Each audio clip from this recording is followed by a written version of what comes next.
Sir ഇങ്ങോട്ട് വന്നാണ്. Sir എന്തിനാണ് എന്നെ വിളിച്ചോണ്ട് ഇങ്ങോട്ട് വന്നത്? സാറേ സാറെന്ന് വിളിക്കരുത്. പിന്നെ ഒരു കോൺസ്റ്റബിൾ SI എന്തിനെന്ന് വിളിക്കണം? അത് സ്റ്റേഷനിൽ നമ്മൾ ഇവിടെ എന്തിനാണ് വന്നിരിക്കുന്നത്? എന്തിനാണ്? Operation super market. മനസ്സിലായില്ല. അതായത് ഈ നഗരത്തെ കിടുകിട പറപ്പിച്ച മോഷ്ടാവിനെ പിടിക്കാൻ നമ്മൾ ഡിപ്പാർട്ട്മെന്റ് അറിയാതെ വേഷം മാറി വന്ന പോലീസുകാരാണ്. ഇവിടെ ഒരു കുഞ്ഞുങ്ങളെ പറയരുത് നമ്മൾ പോലീസുകാരാണെന്ന്. അല്ല സാറേ, കള്ളനെ പിടിക്കാൻ വേണ്ടി ഈ സൂപ്പർ മാർക്കറ്റിൽ എന്തിനു വരണം? എടാ ബുദ്ധി വേണം, ബുദ്ധി വേണം. ഈ ഏരിയയിലെ CCTV ക്യാമറകളെല്ലാം സെർച്ച് ചെയ്ത സമയത്ത് ഒരു ഹെൽമെറ്റ് വെച്ച് എൻഫീൽഡിൽ പോകുന്ന ഒരാളാണ് കള്ളൻ എന്ന് എനിക്ക് സ്ഥിരീകരിക്കാൻ പറ്റി. ആ കള്ളൻ ഇവിടെ വന്നു പോകുന്നതായിട്ട് എനിക്ക് തെളിവ് കിട്ടിയിട്ടുണ്ട്. ഒന്നെങ്കിൽ അവന്റെ കാമുകി ഇവിടെ ഉണ്ടാകാം, അല്ലെങ്കിൽ അവന്റെ ബോസ് ഉണ്ടാകും, അല്ലെങ്കിൽ അവന്റെ പാർട്ട്ണർ ഉണ്ടാകാം. അവനിലൂടെ നമ്മൾ അവരെ പിടിക്കുന്നു. എങ്ങനെയല്ലേ നമ്മൾ ഇവിടെ ജോലിക്കാരായിട്ട് കയറി പറ്റുന്നു. സാറ് സത്യം പറയാലോ, ഞാൻ ഇതുവരെ വിചാരിച്ചു വെച്ചിരുന്നത് സാർ വെറും കിഴങ്ങെന്ന്.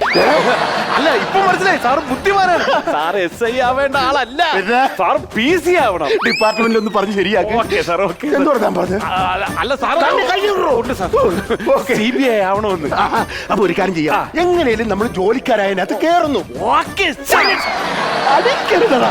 Sorry sir. അവിടെ വെക്ക്. സാറൊന്നും വിളിക്കാൻ പറ്റില്ല. സാറൊന്നും വിളിക്കരുത്. ഓക്കെ. നമ്മൾ ചെന്ന് ജോലിക്ക് കയറുന്നു, അവൻ വരുന്നു, നമ്മൾ കൈയോടെ വെക്കുന്നു. ഓക്കെ, വാളിയാ. എവിടെ പോന്നാ? ഞാനിടല്ലേ ഇങ്ങോട്ട് മാറിക്കാം.